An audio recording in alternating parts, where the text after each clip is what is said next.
Canto 1. The Grief of Arjuna. The blind emperor Dhritarashtra asked the oracle, gathered together in Kurukshetra to battle, assembled eagerly to prove their mettle.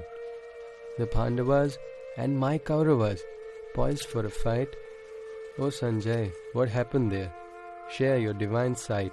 Sanjay replied, seeing the Pandavan army approaching, King Duryodhana then began speaking. His teacher's attention he sought to invoke.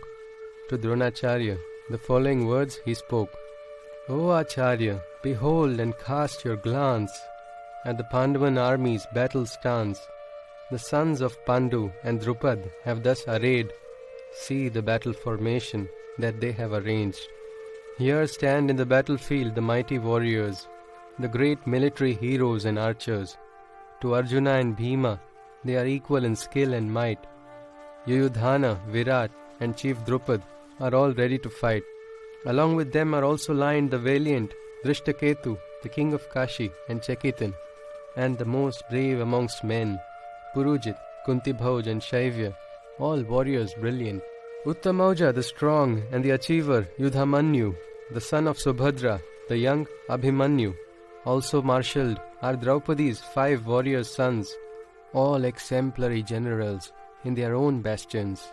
O best amongst Brahmins, let me now confide and introduce the great warriors standing on our side, the prominent amongst the generals and leaders who stand ground to lead our armed warriors.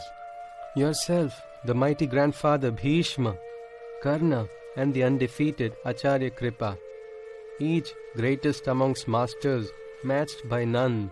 Also are Ashwathama, Vikarna, and Somadatta's son. Many other great ones have come to partake, sacrificing their lives to battle for my sake.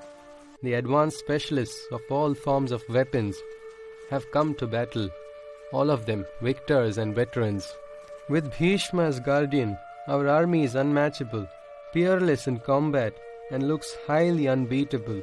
As against the army that Bhima has guarded, his side appears less formidable and limited. And so to all of you, I thus request and ask to perform this singular and important task. Stand your ground during the battle and protect the revered Bhishma, whom we so respect. Grandsire Bhishma, the Kuru clan's eldest, whose very presence enthused even the strongest. Like a king lion, he sent out the fiercest roar, and the sound of his battle conch sparked a furor. Next echoed cymbals, conches, and kuru drums, and all the horns, trumpets, and kettle drums, all at once in a singular cohesive sound, and their noise proliferated a tumult around. Then, in a magnificent chariot, drawn by horses white, Arjuna and Krishna came into my sight. Both sounded together, their conches divine, seated in their vehicle, splendid and fine. Sri Krishna, his God-gifted Panchajanya, and Arjuna, the divine conch, Devadatta. And then the most fearsome Pandava, Bhima, blew the mighty Poundra. And then Kunti's son, King Yudhishthira, sounded his conch, Ananta Vijaya. And the brothers Nakul and Sahadev, respectively, Sughosha and Manipushpaka. King of Kashi, Master Archer and War Chief Shikhandi, Drishtadyumna, Virat, and the undefeated Satyaki, Drupad, mighty Abhimanyu, and Draupadi's all sons. O King, from all directions their conches bellowed at once. The call of the conches sunk deep into the Kauravan hearts, sending a ripple of fear even in their greatest stalwarts. So fearsome, a shudder spread through the ground. Even the mighty skies reverberated the terrible sound. Observing the Kauravan combative stance, Arjuna, whose chariot bore the flag of the legendary Anjaneya, readied to battle by raising and lifting his divine bow, and equipped his quiver with deathly arrows to let go. O King, then to the divine charioteer Krishna, the following words were spoken by Arjuna. Between the two armies I request you to take our chariot into the battlefield center for my sake.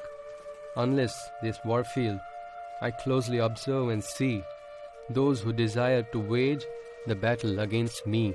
I cannot assess the warrior's strength and might, and decide the opponents who are worthy to fight.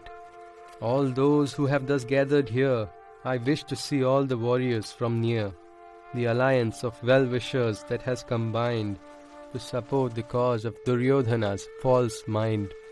Sanjaya spoke, O Emperor, as per the words of Arjuna that were uttered to the divine Krishna, who then drove their chariot magnificent in between the two armies that were present, facing Bhishma and Dronacharya the commanders, and all the other kings and all the mighty leaders, the following words escaped the lips of Krishna. These are the Kurus you seek to battle. See, O Arjuna. Thus present there, Arjuna watched all his foes, his own uncles and grandfathers who were close, teachers and relatives, and his dearest brothers, children, nephews, and friends amongst elders, and his most beloved ones and in-laws too. In both armies he saw, as he stood between the two. Arjuna noticed all those gathered to war, every one of them who had come to spar, despondent and overcome by compassion. A distraught Arjuna spoke in this fashion, O Krishna, my own kin stand here in my sight, all together and filled with a desire to fight. Watching them, my heart gives a cold sigh, and my throat feels also parched and dry. Down my spine now runs a shiver that makes my whole body shudder. From my hand slips the Gandiva bow, and my skin seems on fire now. My mind and head are spinning round. Impossible it is for me to even stand ground.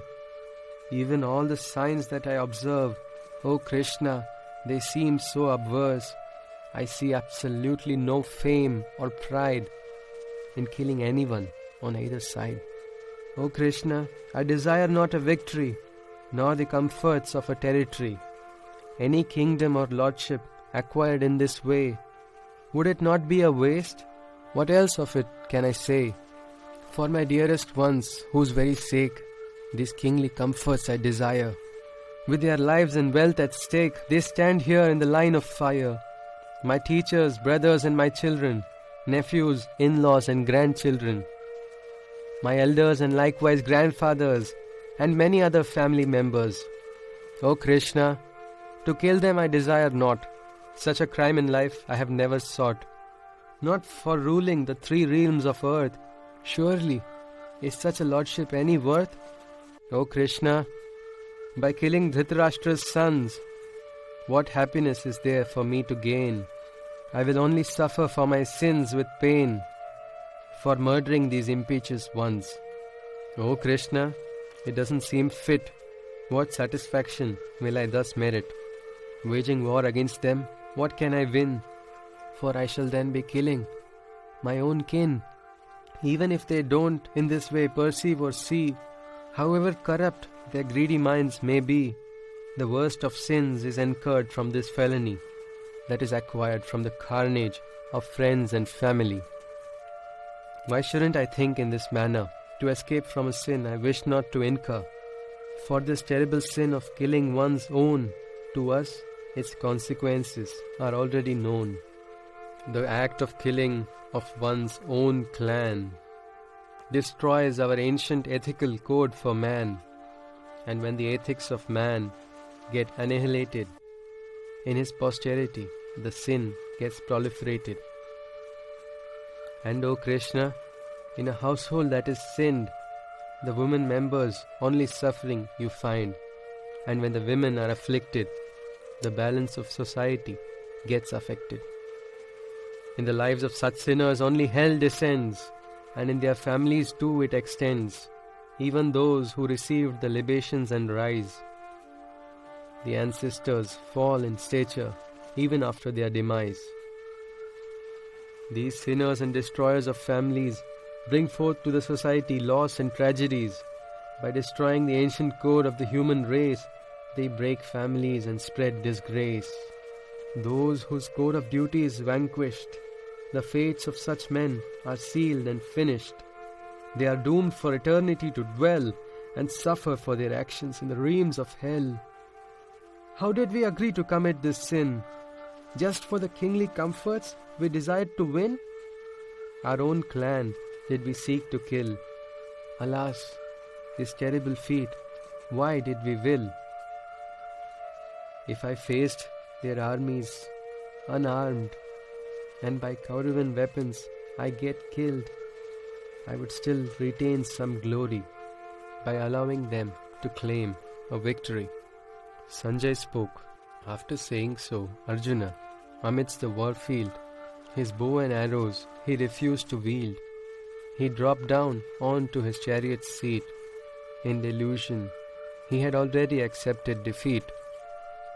Thus ended the first canto of the Bhagavad Gita, where Arjuna confessed his grief to Sri Krishna after having decided to abstain from participating in the mighty battle of Kurukshetra. Canto 1. The Grief of Arjuna. The blind emperor Dhritarashtra asked the oracle, "Gathered together